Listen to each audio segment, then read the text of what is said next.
হ্যাঁ, অনেকদিন পর বাইরে বেরিয়েছি। আয় হায়, মাথার চুল টুলো তো বড় হয়ে গেছে। হ্যাঁ, কি অবস্থা সবার? আইসা পড়ছি আবার আপনাদের মাঝে নতুন একটি ভিডিও নিয়ে।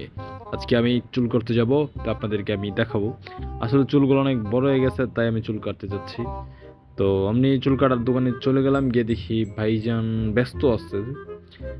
এই কাপড় চোপড় ধুয়ে আনছে, এগুলা প্রতিদিন একটা প্রতিদিনই ধোয় এবং অনেক, মানে এই সেলুনটা আর কি অনেক আমার মনের মতো আর কি ধরতে গেলে। আসলে মানে এটার পরিষ্কার পরিচ্ছন্নতা সবকিছু এভরিথিং আমার কাছে অনেক ভালো লাগে। এই কারণে আমি এই জায়গা থেকে সব সময়, বিগত এই জায়গায় আসার পর থেকে 4 বছর ধরে আমি ওর কাছে চুল কাটাই যাচ্ছি, অন্য কোনো জায়গায় না।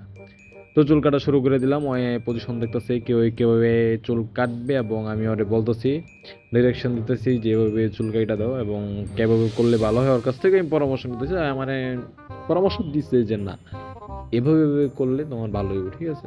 তো সেই অনুযায়ী মনে করেন যে চুল কাটা শুরু করে দিল।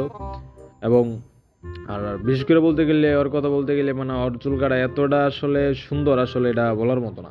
আমার কাছে বেস্ট একজন, মানে কাটিং মাস্টার হিসেবে মনে করেন যে বলা যায়। অনেক সুন্দর। তো চুল কাটা শুরু করে দিয়েছে। তো চুল কাটা শেষ করে এখন সে মাথাটা আশ্রয় ঠিকঠাক করে দিচ্ছে। আর সে আমাকে বলতেছে একটু ফেসিয়াল করলে আর কি একটু লোকটা ভালো হইতো। আমি বললাম আচ্ছা ঠিক আছে, তোমরা যেহেতু বলতেছো, কইরা দে একটু ফেসিয়াল, দেখি কেমন দেখা যায়। যদি একটু সুন্দর হই, এমনিই তো কালা অন্ধকারে আমার খুঁজে পাওয়া যায় না, তারপরেও একটু যদি সুন্দর করা যায় তাহলে করে দাও, সমস্যা নেই তো।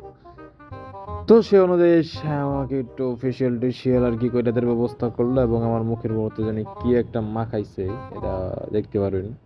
মানে আমার মুখের মধ্যে কিছু একটা মাখাইছে, মাখানোর পরে আমার কাছে ভালোই লাগতেছিল। হয়তো বা একটা চন্দন হইতে পারে, চন্দনের সাথে আরো জানি কি কি মিক্স করছে, এটা ফেসিয়ালের মতো একটা মানে বানাইছে আর কি, একটা পদার্থ বানাইছে।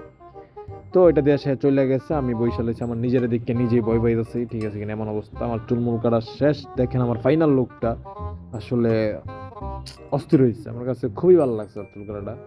এবং আপনারাও দেখলে এবং যদি মানে বুঝেন যে কতটা সুন্দর হয়েছে, আসলে বলার মতো না, অস্থির।